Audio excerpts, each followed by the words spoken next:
ഹൈക്കോടതി നിയോഗിച്ച അന്വേഷണ സംഘത്തിന്റെ കണ്ടെത്തലുകൾ അമ്പരപ്പിക്കുന്നതാണ്. രാജ്യാന്തര കള്ളക്കടത്തു സംഘത്തെ പോലെ പ്രവർത്തിച്ചവർക്ക് ഒത്താശ ചെയ്തവരാണ് CPM സഹയാത്രികരായ ദേവസ്വം ബോർഡ് പ്രസിഡന്റുമാരെന്ന് ബോധ്യമായി. ഈ പിണറായി വിജയൻ സർക്കാർ വളരെ പ്രൊഫഷണൽ ആയിട്ടുള്ള സർക്കാരാണ്. ആ കാര്യത്തിനകത്ത് എനിക്ക് യാതൊരു സംശയവുമില്ല. ആ പ്രൊഫഷണലിസം അവർ കാണിക്കുന്നത് എല്ലായ്പ്പോഴും മോഷണത്തിലാണ് എന്നുള്ളതാണ് പ്രധാനപ്പെട്ട ഒരു കാര്യം. അതിനിപ്പോ മുമ്പുണ്ടായിരുന്ന അശ്വത്ഥാമാവെന്ന ആനയായിരുന്നാലും ശരി തന്നെയാണ്, ഇപ്പോ ഈ പറയുന്ന വാസു എന്ന് പറയുന്ന ആനയായിരുന്നാലും ശരി തന്നെയാണ്. വാസുവിന്റെ പേര് തെളിവില്ലാതെ വാസുവിനെ അറസ്റ്റ് ചെയ്യാൻ പറ്റുമോ? എന്തോ എങ്ങനെ?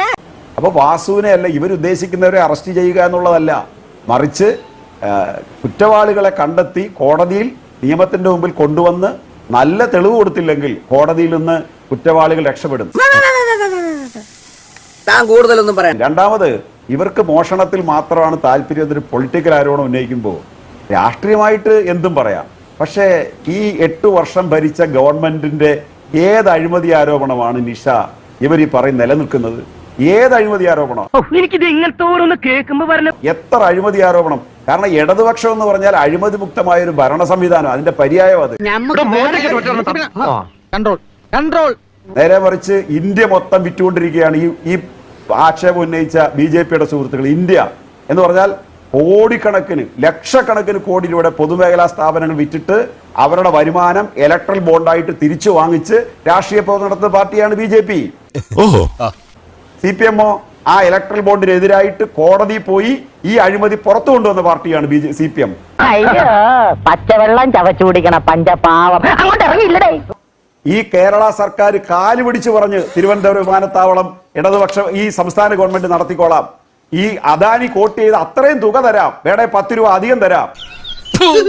തന്നോ? 6 വിമാനത്താവളങ്ങളാണ് നിങ്ങൾ അദാനിക്ക് കൊടുത്തത്. അദാനി ഗുജറാത്തിൽ നിന്ന് ഈ ബഹുമാനപ്പെട്ട നരേന്ദ്രമോദിയോടൊപ്പം ഫ്ലൈറ്റ് കയറുമ്പോ അദാനി കയറി, രണ്ടുപേരുടെ ഡൽഹി വരുന്നേ. എന്നിട്ട് കയറുമ്പോ അദാനിയുടെ സമ്പത്ത് എത്ര ആയിരുന്നു? നമ്മുടെ കൊല്ലം ജില്ലയിലെ, കേരളത്തിലെയോ കോഴിക്കോട് ജില്ലയിലെയോ തിരുവനന്തപുരം ജില്ലയിലെയോ ഒരു സാധാരണ മുതലാളിയുടെ സമ്പത്ത് അദ്ദേഹത്തിന്റെ കയ്യിലില്ലായിരുന്നു അന്ന് ഈ അദാനിയുടെ കയ്യിൽ. ആരായത് നിന്നോട് പറഞ്ഞത്? ആരും പറഞ്ഞല്ല, ഞാൻ ചുമ്മാ ഊഹിച്ചതാ. ഇപ്പൊ അദ്ദേഹത്തിന് 6 വലിയ തുറമുഖങ്ങളുണ്ട്, സീപോർട്ട്, 7 ഇന്റർനാഷണൽ എയർപോർട്ടുകളുണ്ട്. ഇന്ത്യയിലെ നവരത്ന കമ്പനികൾ മൊത്തം കൊടുത്തു നിങ്ങൾ അദ്ദേഹത്തിന്. അതാ നിന്റെ വിഷമം. അദ്ദേഹം ഈ പൈസ എവിടുന്നാ തന്നത്? ഇന്ത്യയിലെ ബാങ്കുകളിൽ നിന്ന് എടുത്ത്. തിരിച്ചടച്ചിട്ടുണ്ടോ? തിരിച്ചടച്ചിട്ടില്ല. അഴിമതി എന്ന് പറഞ്ഞ് CPM-നെ കുറ്റപ്പെടുത്തിയാൽ ജനങ്ങൾ വിശ്വസിക്കില്ല. ഒരു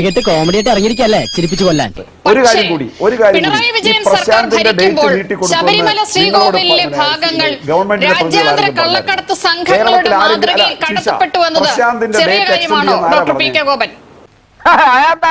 ഞാൻ പറയാൻ പോകുന്ന ഒരു പോയിന്റേ ഉള്ളൂ. മറ്റുള്ള ആരോപണങ്ങൾ ഇടതുപക്ഷത്തിനെതിരായിട്ട് ഉന്നയിച്ചത് എങ്ങനെ ചീട്ടുകൊട്ടാരം പോലെ തകർന്നു പോയോ ഇതും ഇടതുപക്ഷത്തെ ബാധിക്കില്ല. കാരണം ഞങ്ങൾക്ക് നല്ല ആത്മവിശ്വാസമുണ്ട്. നിഷ, അഴിമതി നടത്തുന്ന ഒരു സെറ്റിനെ ഞങ്ങൾ ആരും ഒരു ചുമതല ഏൽപ്പിക്കില്ല.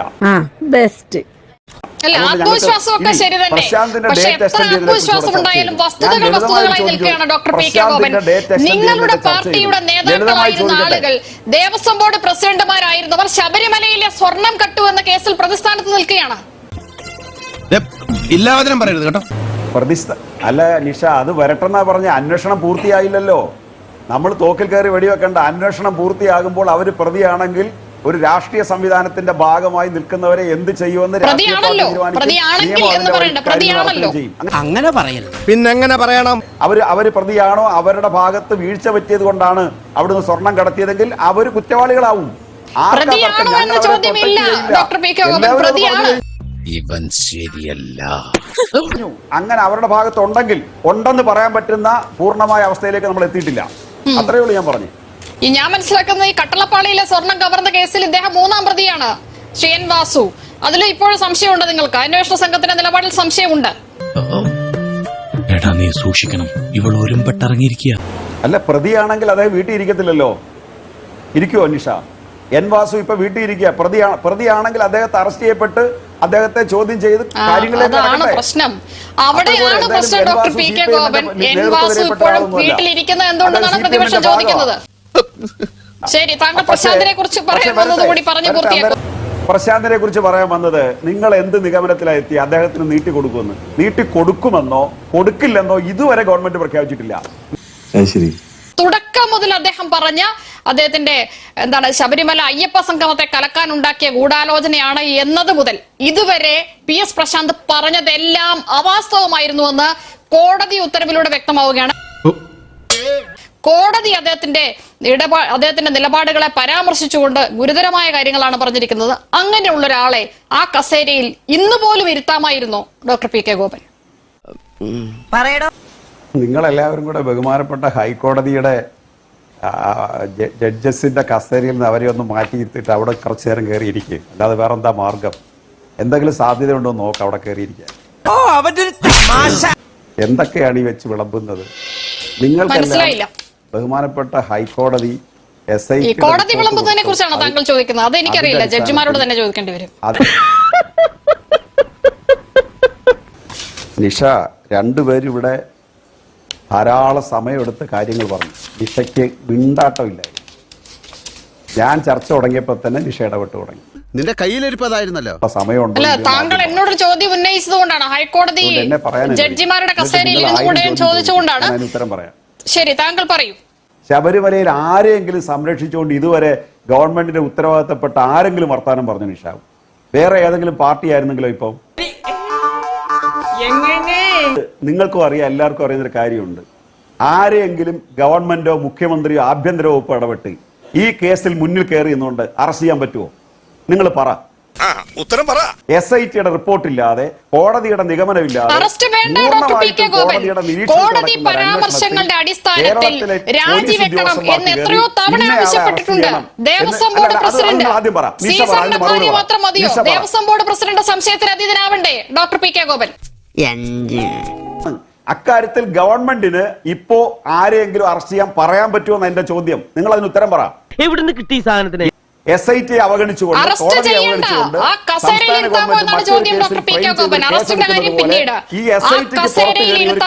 ചോദ്യം കള്ളനെ കാവലേൽപ്പിക്കുന്നത് പോലെ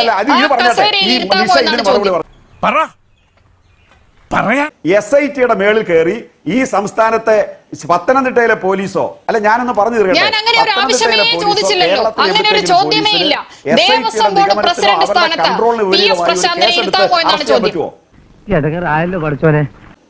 അത് സംശയം മാത്രമാണ്. ആ സംശയം ദൂരീകരിക്കാൻ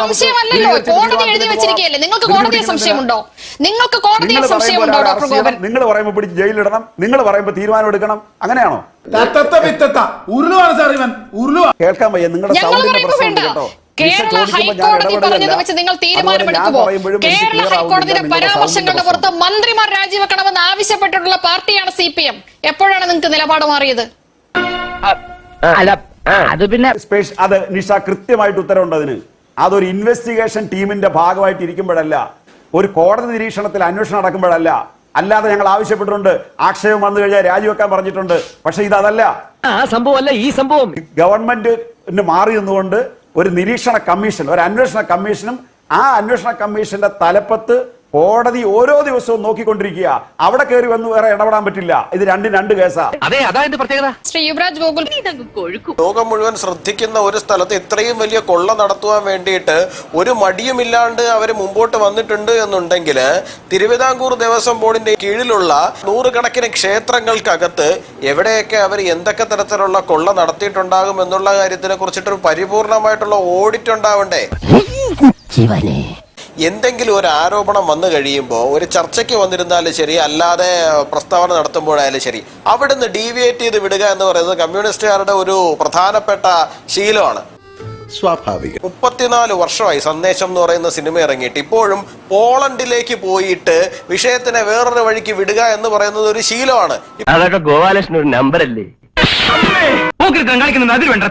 ഇപ്പൊ നോക്കിയേ, ഇവിടെ നമ്മൾ ചർച്ച ചെയ്യുന്ന വിഷയം എന്താണ്?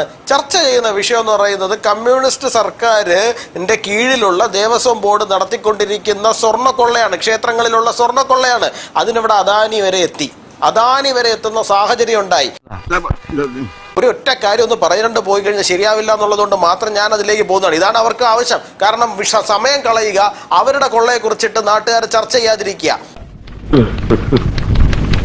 സർക്കാർ, കേന്ദ്ര സർക്കാർ അദാനിക്ക് ലോൺ കൊടുത്തിട്ട് അദാനി ലോൺ തിരിച്ചടക്കില്ല. അദാനി ബിസിനസ് ചെയ്യും, അദാനി ബിസിനസ് ചെയ്യും, അംബാനി ബിസിനസ് ചെയ്യും, നാട്ടിലുള്ള ബിസിനസ്സുകാർ മുഴുവൻ ബിസിനസ് ചെയ്യും. അവർ കാശുണ്ടാക്കുക. അല്ലാണ്ട് നിങ്ങളെ പോലെ അമ്പലത്തിൽ കയറി കൊള്ളയടിക്കുക എല്ലാവർക്കും വേണ്ടിയിട്ട് സാധിക്കില്ലല്ലോ. ഞാൻ ഇപ്പൊ ഈ അദാനി ലോൺ തിരിച്ചടച്ചില്ല എന്ന് പറഞ്ഞതുകൊണ്ട് മാത്രം ഞാനൊന്ന് നോക്കിയിട്ട് എനിക്ക് 1 രൂപയുടെ പോലും ഡിഫോൾട്ട് അവർ നടത്തിയതായിട്ട് കാണുന്നില്ല.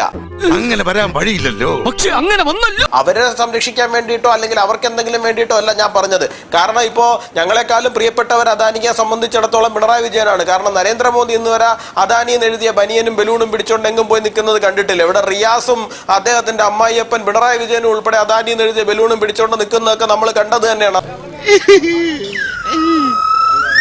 അങ്ങ് ഇവിടെ ഉത്തരം പറയേണ്ടുന്ന വിഷയം ഉണ്ടെന്നുണ്ടെങ്കിൽ തുറമുഖങ്ങളും എയർപോർട്ടുകളുടെയും വിഷയത്തിലൊന്നുമല്ല അങ്ങ് ഉത്തരം പറയേണ്ടുന്നത്. അങ്ങ് ഉത്തരം പറയേണ്ടുന്നത് ഇന്നലെ നിലവിലെ തിരുവിതാംകൂർ ദേവസ്വം ബോർഡിന്റെ കീഴിലുള്ള ശബരിമല ക്ഷേത്രത്തിൽ നടക്കുന്ന കൊള്ളയെ കുറിച്ചിട്ടാണ്. എയർപോർട്ടൊക്കെ പിന്നെ വിലയ്ക്ക് വാങ്ങിക്കുക. ആദ്യം KSRTC ബസ് മര്യാദയ്ക്ക് 4 വീലിലൊന്നും ഓടിക്കാൻ പറ്റുമോ ഇല്ലേ എന്നുള്ള കാര്യത്തെ കുറിച്ചിട്ട് ആദ്യം ഈ സംസ്ഥാന സർക്കാരിനോട് ഒരു ഗവേഷണം നടത്താൻ പറയൂ. അതിനുശേഷം നിങ്ങൾക്ക് എയർപോർട്ടൊക്കെ വില പറഞ്ഞ് വാങ്ങിക്കുന്ന സാഹചര്യത്തിലേക്ക് പോകാം. നിങ്ങളുടെ സർക്കാർ വളരെ സംശുദ്ധമായിട്ടുള്ള സർക്കാരാണെന്നുണ്ടെങ്കിൽ നിങ്ങളുടെ മുഖ്യമന്ത്രിയുടെ പ്രിൻസിപ്പൽ സെക്രട്ടറി ഇന്ന് എവിടെ പോയി? നിങ്ങളുടെ മുഖ്യമന്ത്രിയുടെ പ്രിൻസിപ്പൽ സെക്രട്ടറി ഇന്ന് എവിടെ പോയി? എന്താ ഉറക്കം വരുന്നു. അദ്ദേഹത്തിനെ കേസിൽ പ്രതിയാക്കിയതിന് ശേഷവും തിരിച്ചുകൊണ്ട് അതേ സ്ഥാനത്ത് ഇരുത്തുവാൻ വേണ്ടിയിട്ട് പിണറായി വിജയൻ ഇന്ന് PS പ്രശാന്തിന്റെയും N വാസുവിന്റെ ഒക്കെ കാര്യത്തിൽ കാണിക്കുന്ന അതേ ആവേശം തന്നെ കാണിച്ചിരുന്നേ.